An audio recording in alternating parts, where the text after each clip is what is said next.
Di belakang rumah tua, terdapat 4 kuburan yang sudah puluhan tahun tidak terurus. Tidak ada yang tahu siapa yang dimakamkan di sana. Warga hanya tahu satu hal. Jangan pernah pergi ke belakang rumah setelah tengah malam. Tapi Adit tidak pernah percaya pada larangan seperti itu. Sampai suatu malam, seseorang memanggil namanya dari balik kuburan.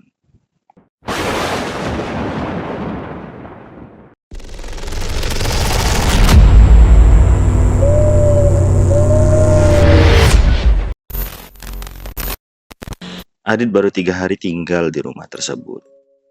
Rumah itu merupakan rumah lama milik pamannya yang sudah bertahun-tahun kosong. Karena pekerjaannya mengharuskan Adit pindah ke daerah tersebut. Pamannya menawarkan rumah itu untuk ditempati sementara. Lokasinya memang cukup jauh dari pusat desa. Di depan rumah hanya ada jalan kecil. Sementara di belakangnya terdapat kebun yang dipenuhi pohon-pohon tua. Siang hari, tempat itu terlihat biasa saja. Namun malam hari terasa berbeda. Sangat sepi. Bahkan suara jangkrik pun terdengar seperti datang dari kejauhan. Malam pertama, Adit sedang duduk di ruang tengah ketika terdengar suara aneh dari belakang rumah. Suara itu seperti seseorang sedang menangis. Adit menghentikan aktivitasnya. Dia mendengarkan. Tangisan itu terdengar lagi, pelan.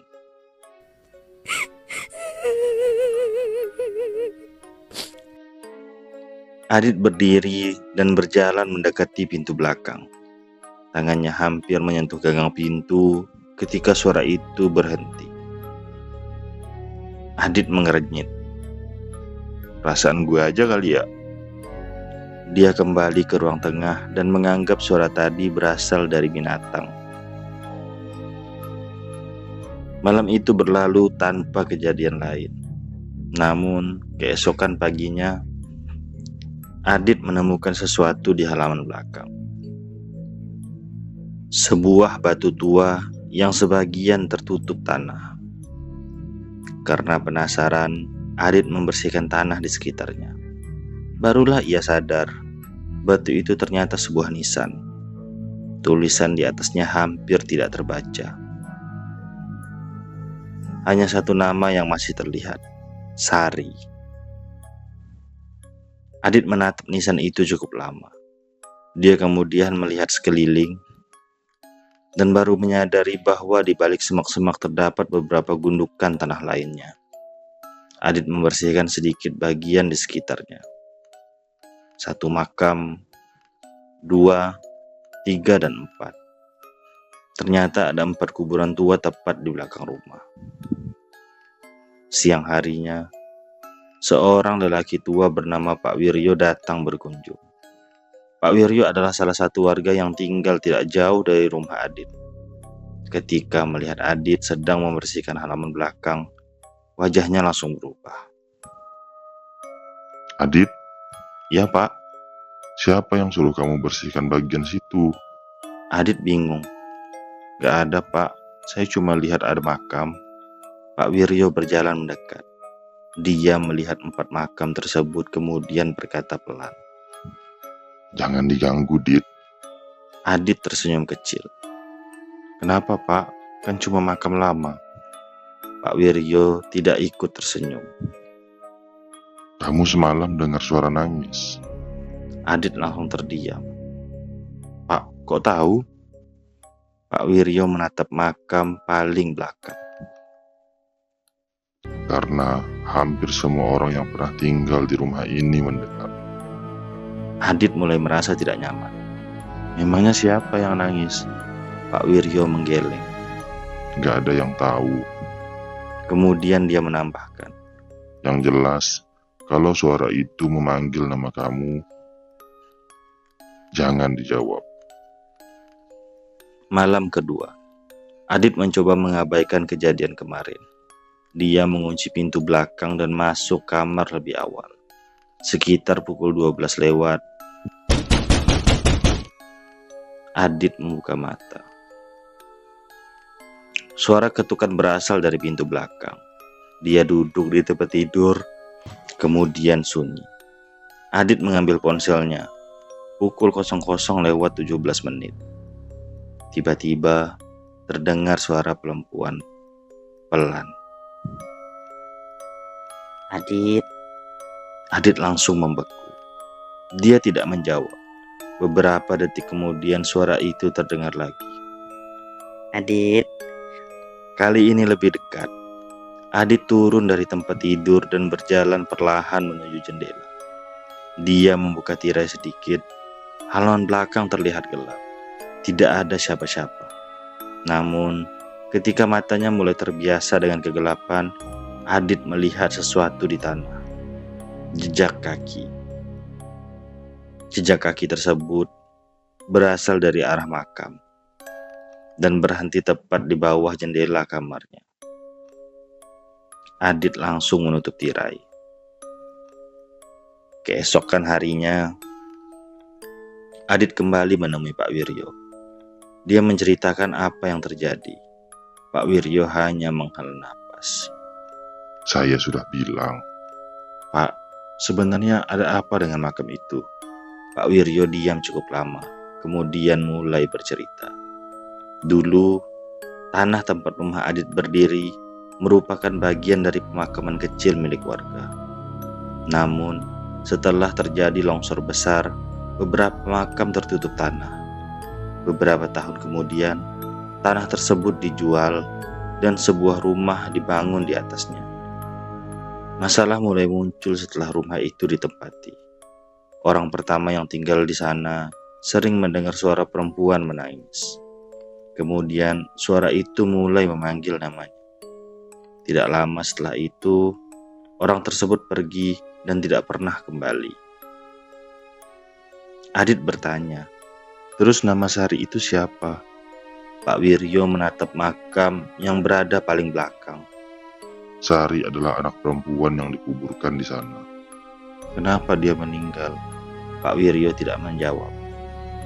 Yang saya tahu, kematiannya tidak wajar. Malam ketiga, Adit mencoba tidur lebih awal. Lampu kamar sengaja dibiarkan menyala. Namun, sekitar pukul 1 dini hari, suara itu kembali terdengar. Adit, Adit menarik selimut. Suara itu terdengar lagi. Kali ini berubah. Adit, buka pintunya. Adit langsung membuka mata. Itu suara ibunya.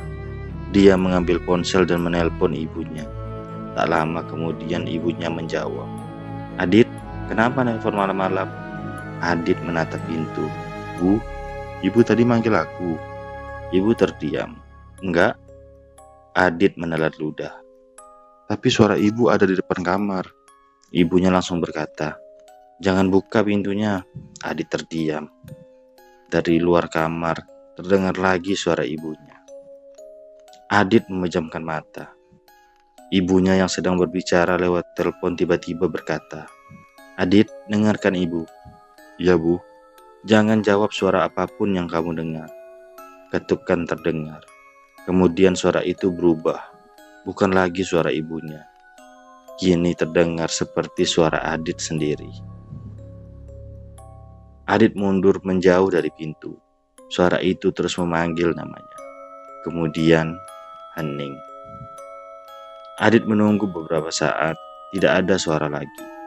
Dia memberanikan diri mendekati pintu, namun sebelum sempat menyentuh gagangnya, tercium bau tanah basah.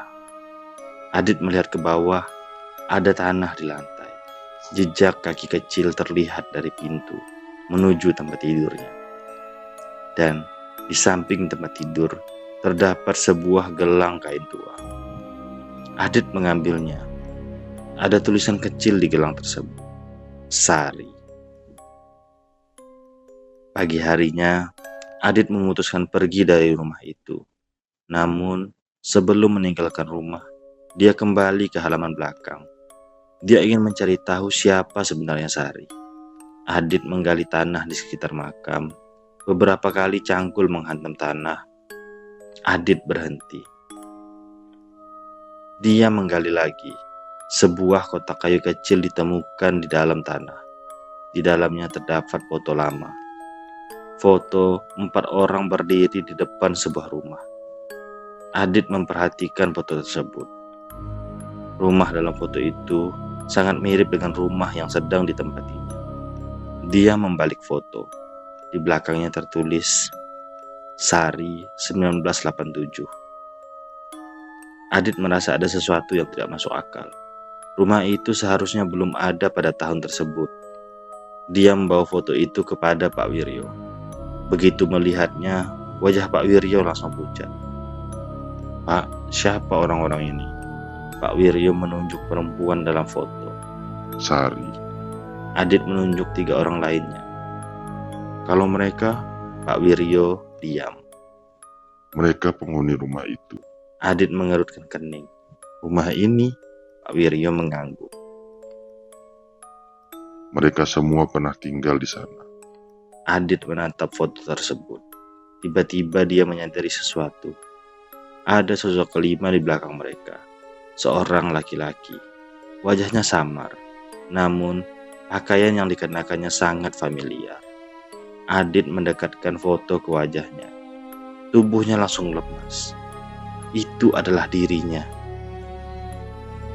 Adit menunjukkan foto tersebut. Pak Wiryo mengambilnya. Wajahnya semakin pucat. Adit, jangan lihat lagi. Namun sudah terlambat. Dari arah belakang rumah terdengar suara perempuan. "Adit." Mereka berdua menoleh. Di antara pepohonan berdiri seorang perempuan berbaju putih. Rambutnya menutupi wajah. Tangannya menunjuk ke arah makam. Kemudian perlahan dia menunjuk ke arah Adit. Pak Wiryo langsung menarik tangan Adit. Jangan jawab. Mereka berlari menuju jalan. Namun, sebelum Adit masuk ke mobil, suara perempuan itu terdengar sekali lagi. Kali ini sangat jelas. Makamnya masih kurang 1. Adit tidak pernah kembali ke rumah itu. Beberapa bulan kemudian, rumah tersebut dibongkar. Warga menemukan sesuatu ketika menggali tanah di belakang rumah. Ada satu makam lagi, makam kelima. Letaknya tepat di bawah kamar yang dulu ditempati Adit. Tak ada nama, tak ada tanggal, hanya sebuah gelang kain tua. Dan di dalam tanah dekat makam itu ditemukan sebuah foto.